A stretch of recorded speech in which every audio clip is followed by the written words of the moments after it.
ایک تصویر تھی، ایک بچہ، چھوٹا سا بچہ، ایک ہاتھ میں اس کے دودھ کا فیڈر ہے، دودھ کا فیڈر، دودھ کی بوتل ایک ہاتھ میں اس کے ہے، دوسرے ہاتھ میں 4-5 سال کا بچہ، دوسرے ہاتھ میں اتنا موٹا سا پتھر ہے، اور وہ ٹینک کی طرف پھینک رہا، سامنے ٹینک کھڑا ہوا ہے،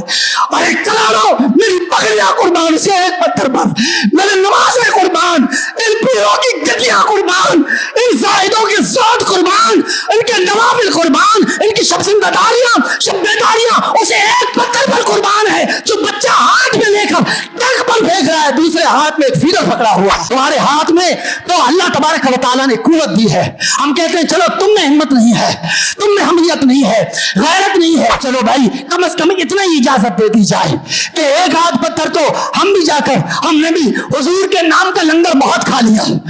ہم نے بھی اپنے پیٹ بہت موٹے کر لیے، اب اس رزق کو، اس لنگر کو، اس 11ویں کے لنگر کو، ان دیگوں کو حلال کرنے کا وقت آ گیا ہے، تو ہمیں کم از کم اجازت دے دو، ہم بھی جا کر اس بچے کی طرح کوئی ایک پتھر ہم بھی اٹھا کر مار لیں گے، ہم یہی عرض کریں گے یا رسول اللہ، اے اللہ ہم کمزور تھے، ہمارے پاس کوئی طاقت نہیں تھی،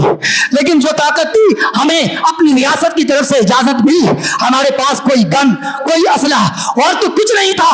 لیکن ہمارے ہاتھ میں ایک پتھر تھا، ایک پتھر ہم نے بھی ٹینک کی طرف اچھالا، ہم نے بھی یہودیوں کے خلاف ایک پتھر اچھالا، ورنہ وہ وہی ہے نا کہ جب بازار مصر میں حضرت یوسف علی نبینا علیہ السلام کی قیمت لگ رہی تھی، اس وقت ایک خاتون آ کر اون کی ایک گٹی لے کر خریداران یوسف کے لائن میں کھڑی ہوئی تھی، تو کسی نے کہا کہ مائی کیوں آئی ہو بھائی؟ کہا کہ یوسف کو خریدنے کے لیے، کہا کہ یہاں تو سونے چاندی مال و دولت کے انبار رکھنے والے دولت مند اور امراء کھڑے ہوئے ہیں، کہ یہ ایک اون کی گٹی لے کر کیا کرے گی؟ اس عورت نے کہا کہ بھی قیامت کے دن خریداران یوسف کی فہرست تو بنے گی نا، تو کم از کم خریداران یوسف میں میرا نام ہی آ جائے گا۔ جب ابراہیم علیہ نبینا علیہ السلام کے خلاف نمرود نے آگ بھڑکائی،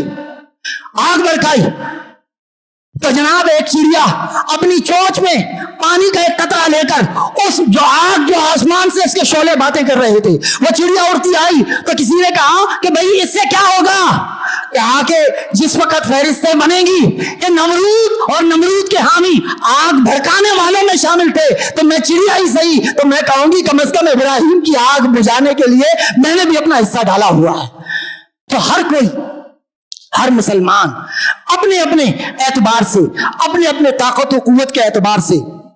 کوئی نعرہ لگا سکتا ہے تو نعرہ لگائیں، کوئی فلسطین کا جھنڈا اٹھا سکتا ہے تو جھنڈا اٹھائے، کوئی گفتگو کر سکتا ہے، خطاب کر سکتا ہے تو وہ خطاب کرے،